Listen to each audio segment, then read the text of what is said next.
और अब खबरें विस्तार से। सबसे पहले खबर श्योपुर से, जहां आंगनवाड़ी में भर्ती प्रक्रिया में भ्रष्टाचार का आरोप लगा है। आंगनवाड़ी कार्यकर्ता भर्ती में भ्रष्टाचार का आरोप लगा है। जिला पंचायत के अध्यक्ष ने अफसरों पर आरोप लगा है। 400 पदों पर भर्ती में गड़बड़ी और रिश्वत का आरोप लगा है। गुड्डी आदिवासी ने कड़ी कार्रवाई की मांग इस मामले में की है।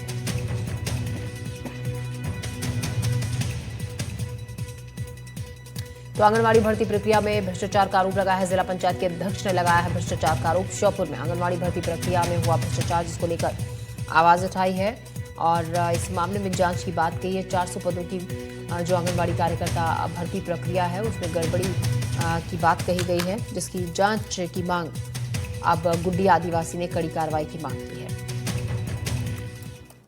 2 लाख रुपये लेकर जिसकी भर्ती हो जाती है उसको नकार देते, जिसकी पैसा नहीं आता उसकी भर्ती नहीं नकारते हैं। कौन ले रहा है ये पैसे जीव विभाग है, वही लेते हैं और कौन लेगा। 17 वार्ड में आदिवासी की भर्ती होनी थी, जो आरक्षण जो है उसमें उसको हटा के कोई दूसरे को 2 लाख रुपए लेके लगा दिया गया। ऐसे पूरी भ्रष्टाचार मुझे सामने जिला पंचायती में दिख रही है। फिर भी आदिवासी जो महिला है, जो अध्यक्ष है, वो अपना आरोप लगा रही कि भ्रष्टाचार है।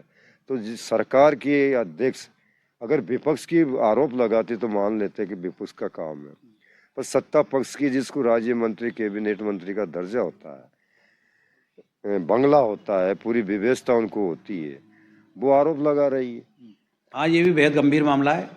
इस मामले में जिला प्रशासन से पूरी जो आंगनवाड़ी कार्यकर्ताओं की भर्ती हुई है इसकी निष्पक्षता जांच कराने का काम करेंगे। आप जिला पंचायत अध्यक्ष जी के साथ में जाऊंगा, स्वयं कलेक्टर से बात करेंगे। महिला बाल विकास के अधिकारी जो इसमें लिप्त पाए गए हैं, अगर उन्हें जानबूझकर गंभीर लापरवाही किसी और ऐसा कोई भ्रष्टाचार का किया गया है तो उसके खिलाफ हम कार्रवाई कराने का काम करेंगे। खबर है सिवनी से, जहां किसानों ने तहसीलदार को ज्ञापन सौंपा। बेमौसम बारिश से फसल खराब होने पर किसान परेशान है। बेमौसम बारिश से धान की फसल बर्बाद हो गई है। कुरई तहसील के किसानों ने इसको लेकर ज्ञापन सौंपा और सर्वे कराकर जल्द से जल्द मुआवजे की और मदद मांगी।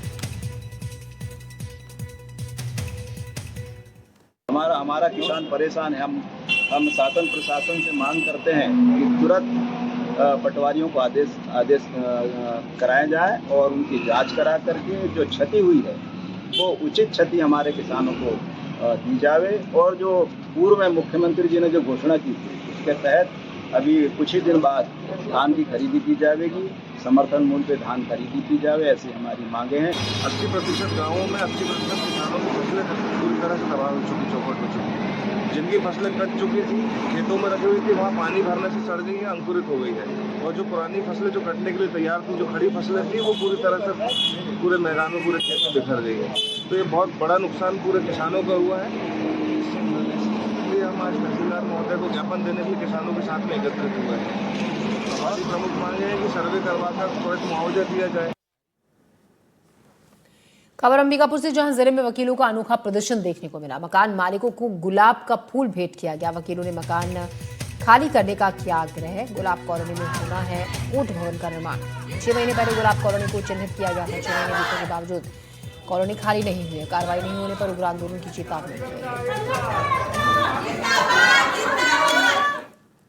न्यायालय है उसको चिठिरमा जाने का प्रयास किया जा रहा है और उस विषय में जब जस्टिस महोदय आए थे तो उनकी हम लोगों से चर्चा हुई थी। उन्होंने कहा था कि अगर गुलाब कॉलोनी खाली हो जाएगी तो हम इस न्यायालय को अंबिकापुर में इसी जगह पर बनाने पर विचार करेंगे। 6 महीने से गुलाब कॉलोनी वासियों को खाली करने का आदेश है और उनके द्वारा खाली नहीं किया गया।